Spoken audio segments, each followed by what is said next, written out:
Hello, friends. This is John Connor third of episode 127 of Shadow and Flame of Magic, the podcast. And today we are going to review The Fall of House of X 5, the final issue, and third to last issue of the Krakoan era. So let's get to it.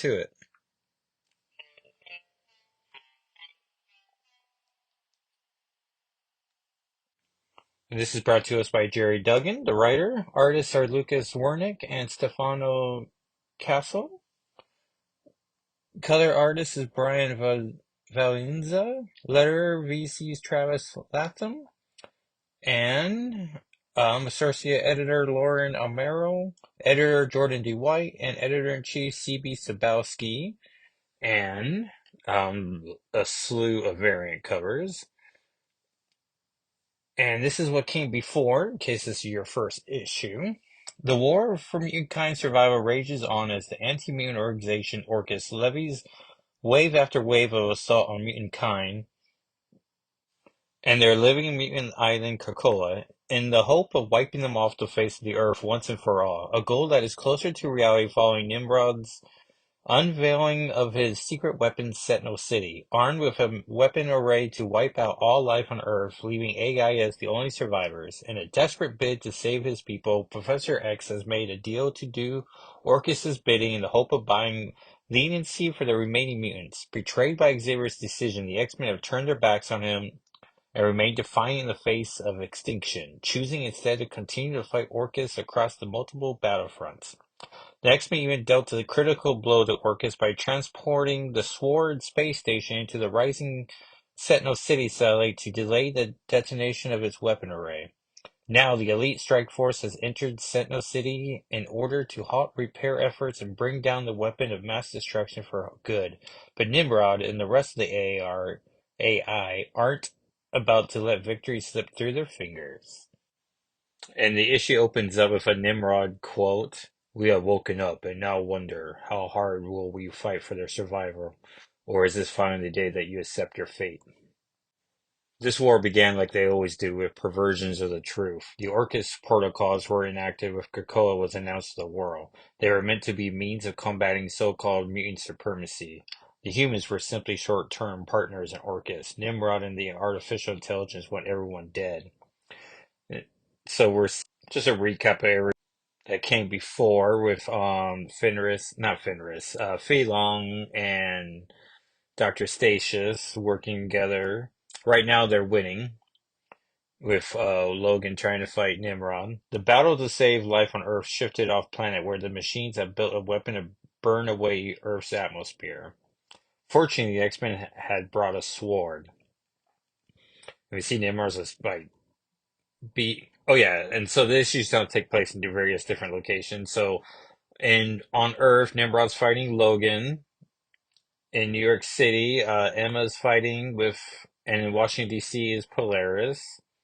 And then Polaris is treated to Magneto being alive and well in front of her, and you see the beautiful art of like her tears in her eyes, which is just like, oh. And we get some great Polaris panels in this issue. And now I'm reading this book with my it closer to my eyes because first read through I was like, I wish we were shown why Magic was knocked out, but now I'm seeing that she was part of the fight with Manifold, and then Nimrod like blasts both of them, and so they knocks them out, which is a classic Second Coming strategy of taking out the teleporters. And then we see Scott and Kurt are at Sentinel City just trying to regroup, and Scott's telling Kurt to like go assist with the cavalry as Scott has it taken care of from here, and Nimrod is fully prepared for the fight. Above the docking bay, the Omega Sentinel try to regain control of the station, and then Rogue comes busting through the ground and you want to fight Omega Sentinel, and Psylocke is right behind her. Omega Sentinel that isn't puts a psych using the totality of her focus totality, puts the psychonic knife through Omega Sentinel's brain that rewires her. And we see that Karima has been restored, her human side, as the AI side's been wiped out, and now she's just crying and in agony as she's just aware of all the horrible things that her future self has done in their shared experience. For a moment, it seemed like the tide had turned, but Nimrod was still one step ahead. As we see, this is Nimrod's just winning everywhere. The machine rejected Colossus into a space for the express purpose of drawing Nightcrawler away from sabotaging the station. And this is where we see Magic and Manifold knocked out, and I was like, when did that happen? But it happened earlier. The artificial intelligence have fought and won this war billions of times in war games that only existed in ones and zeros. Nimrod never stopped playing war games. He killed billions of souls in his minds. And in that time, there was always one X-Man left standing after the others fell. And those endless simulations of the end of the X gene, Cyclops was the Omega mutant. Which is a fun play, because, everyone's obsessed with, well, not everyone. But once we start categorizing mutants as Omegas, people are like, well, like, I want my favorite to be Omega. Which I don't know what stops Magic from being an Omega. Like, she can teleport large distances. She could teleport through time and space. Like, I don't think she has an upper limit. And Shadow Kate, uh, with the use of the Black Vortex, phase two planets apart, but and proper Kate Pride doesn't really use her density powers to like make herself harder like Vision to like hit people. So maybe that's what's stopping her from being an Omega, but but also I don't need my favorites to be Omegas. Like, who cares? Plus, once you're an Omega, you have jerks like Orcus who are trying to kill you all the time. But this Omega is like the Alpha and the Omega, so it's like, oh yeah, Scott's the last one standing, so Omega. And how fun is that? The last one standing. Cyclops' gift had the ability to crack Nimrod's armor, but the machine knew it, and the mutants weren't the only ones evolving. And Nimrod's taunting Scott. And then we see like all these pages of or panels where Nimrod has Sink and Emma by the throat. It has Magneto and Polaris by the throat. And Scott defiantly's like, she won't let you kill me. Is this more proud about your dead wife? No, allow me to introduce you to Storm. And then with a crack, crack, boom, Storm is known, which I've said, and it's not the most obvious commentary, but the only way Orcus was going to win this was keeping the mutants separated. But if they ever got back together, the mutants, then the war would be over. Hickety spick. And here she is, like it's coming together. Like Storm and Cyclops are back in the same room, and yeah, it's over now. And Storm shouts, "There will be no more death." It's just like lightning bolts Nimrod. A billion calculations only to end up being wrong about the last X-Men standing is the most humanity that Nimrod would ever achieve. Which is weird, like a billion scenarios and he never once went, yeah, Storm and Cyclops. That would happen. And I know everyone's giving Jean and Storm the sisterly love on thanks to X-Men 97, but Storm refers to Scott as her brother. And that's nice. Imagine just having Storm recognize you and then also thinking of you as family. That's gotta be a little feather in the cap. Nimrod's duplicates created a flaw that he could not perceive. Being able to exist and think across vast distances required a lot of data and power, an inclusion that Storm's gift exploited. And then Dr. Polaris herself realizing that if they were to increase the magnetic field inside of Nimrod, they might generate a lightning leader. And Magneto immediately recognizes what she's going to say. And we get this beautiful panel because Polaris had a costume redesign and giving herself a very Magneto-like helmet. And so it's just nice to see them side by side, like, oh yeah, I see the little flare, the curve of the helmet. Where it makes like the M in on his. And Storm's just unleashing into Nimrod.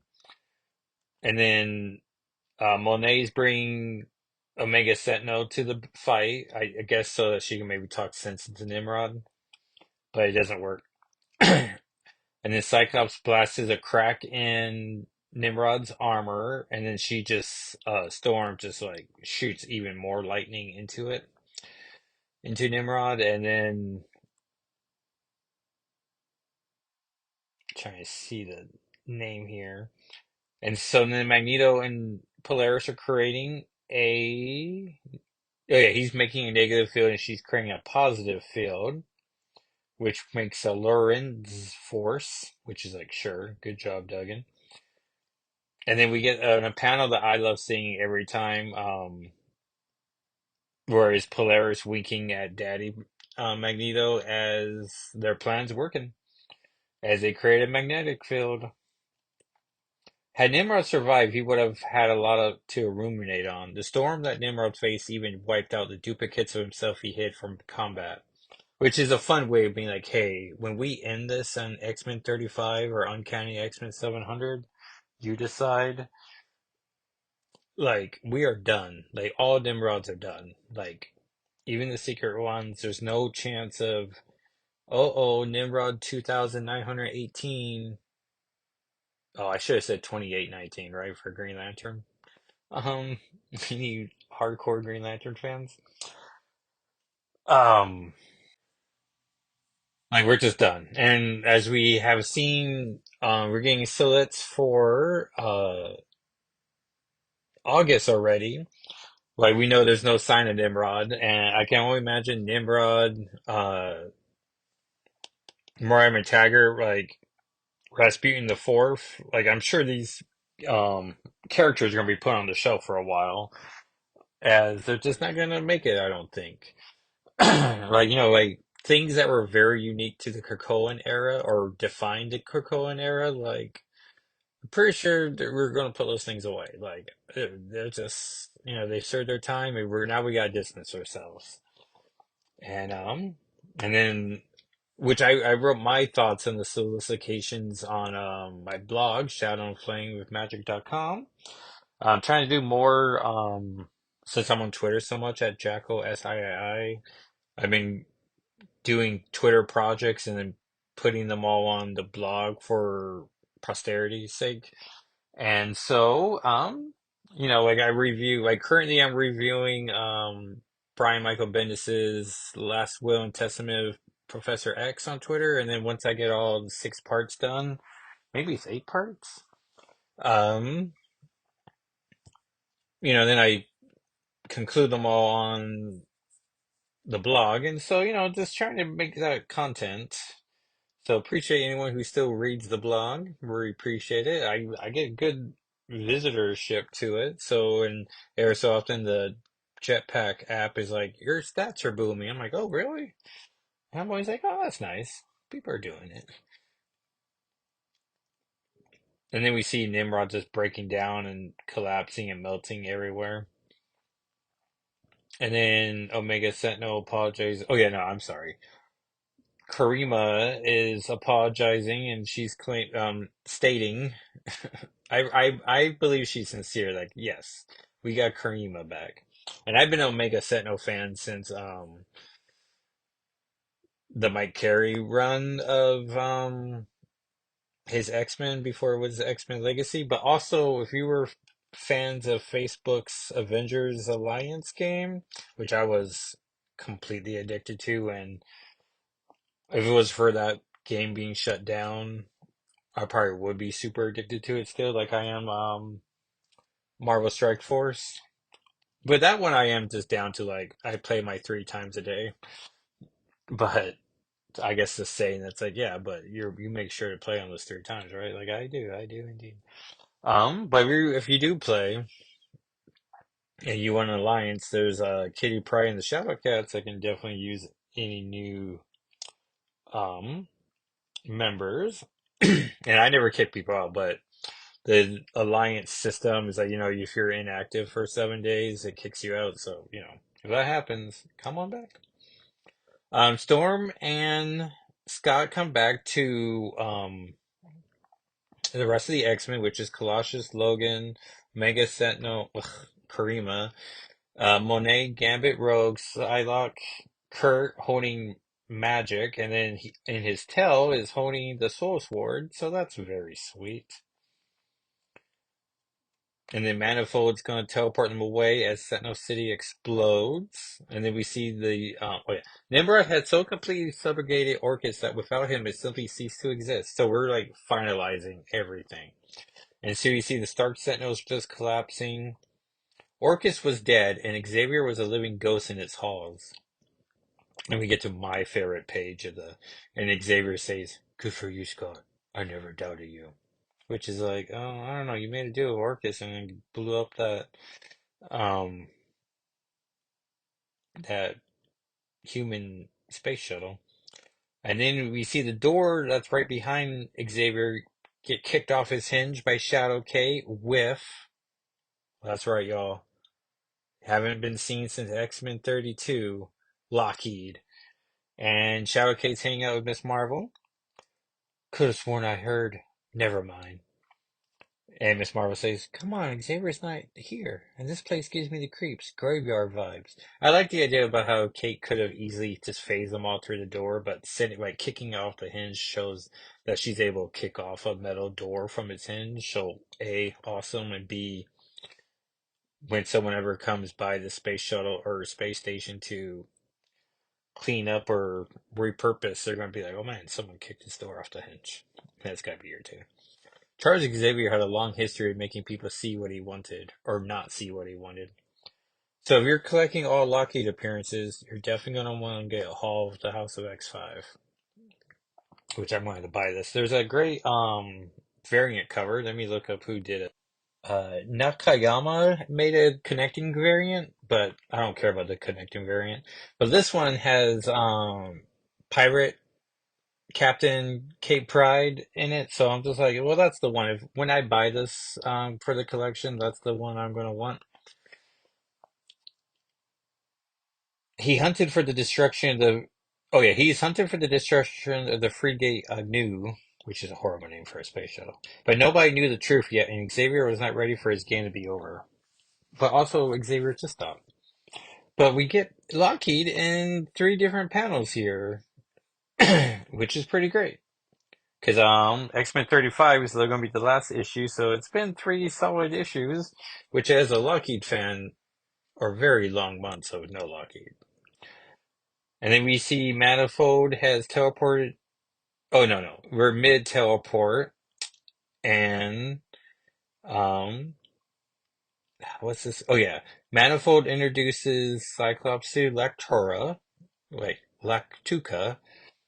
who is one of the Araco mutants. And if you were reading X-Men Red, you're probably a huge fan of this character. And Scott thanks her for helping form the planet Araco. And I didn't read X-Men Red that much, so I missed out on so much of that. But they're back on Krakoa on a giant arm sticking out from the ground.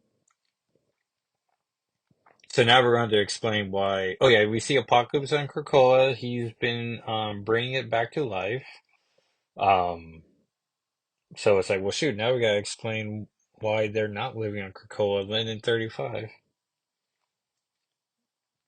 And hopefully we get explanations for why they're just going to leave all the mutants in the white hot room, because that is horrible, but more on that later. Scott says he has something he needs to settle, and then he will be back. And then he calls out to Jean telepathically, as they do. But I gave you my heart, Jean. Let love save us. I know you can't reply, but I believe you can hear me. Come back and bring the fire. Next, Rise of the Powers of X5 and Uncanny X-Men 700. As he wants Jean to come back so we can finally finish the Nathaniel Essex of it all. Oh no, I complain about it all the time, but all the Sinisters. Um, oh, I had a word in my head. With all the enigmas, which I feel like there was a bigger word for it than enigmas, um, but that must be what it is. And the issue ends with Jean Grey quote, "We are mutant. We only know the fight. Resist." And that, everyone, is the Fall House of X5.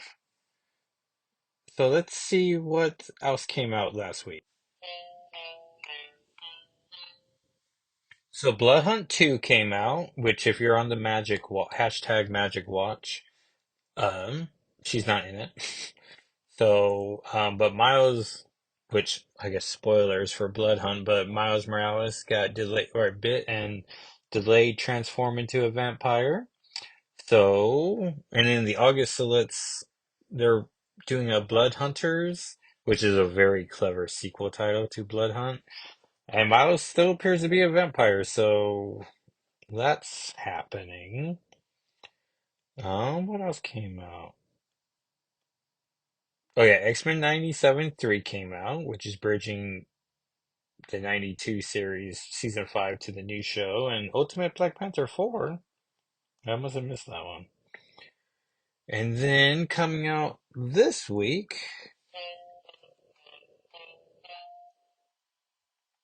Avengers Annual 10 reprint, which is Rogue's first appearance. Helverine 1, so feel free to skip that. Midnight Sun's Blood Hunt, which does not have magic in it, I don't believe. Oh yeah, Rise of the Powers of X5. So this is ending, everyone. Like we are bringing it to a close.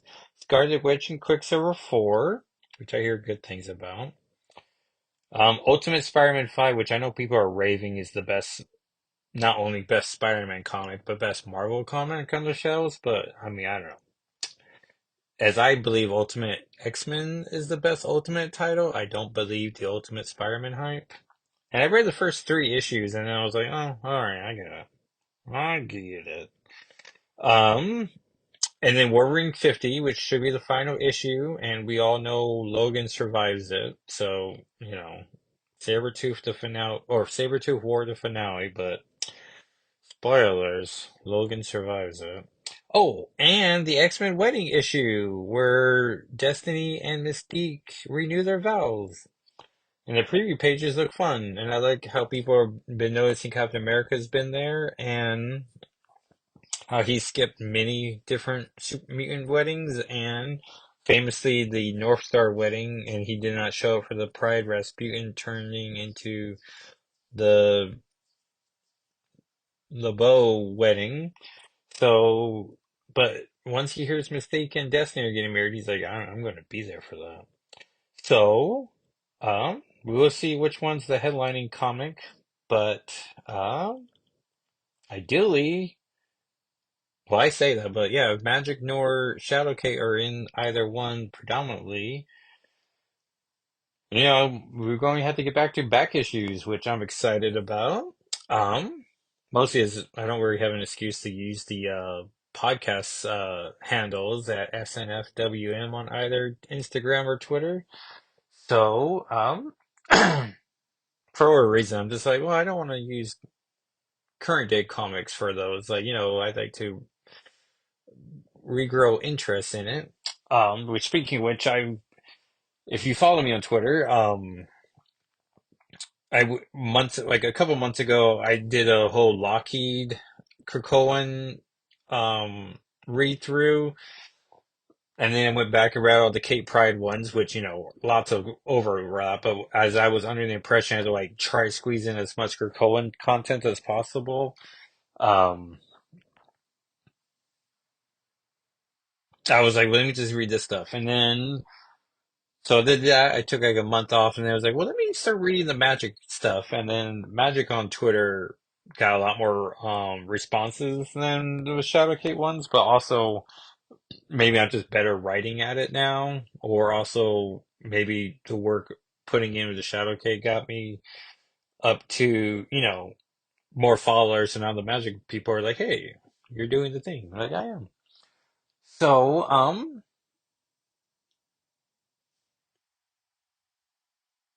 so yeah, so I'm doing other Twitter projects. So look forward to that, and I like doing them, and then ever since I figured out how to schedule tweets, I'm like, oh yeah, so I'm a couple weeks out on like all this fun rehashing, but I can't believe the Kirk Cohen era is ending in like two more issues, and and then that's gonna be it, and then you know, Gail Simone's Uncanny will come out, Jed McKay's X-Men, which would be the one we follow. Um, and then September is Exceptional X-Men #1, which we still do not know if there's any Lockheed content in it, but we've been seeing some variant covers, and so those look good, cool, and good. Cool. But now I'm trying to remember what show was that where someone said it, where they started off good and went cool, and it was like cool. But thank you everyone for listening. We'll be back. Oh yeah, and these are the comics that come up. Oh yeah, Happy Memorial Day, everyone. We saw the Garfield movie, and I don't know. I think it was losing me towards the end there, but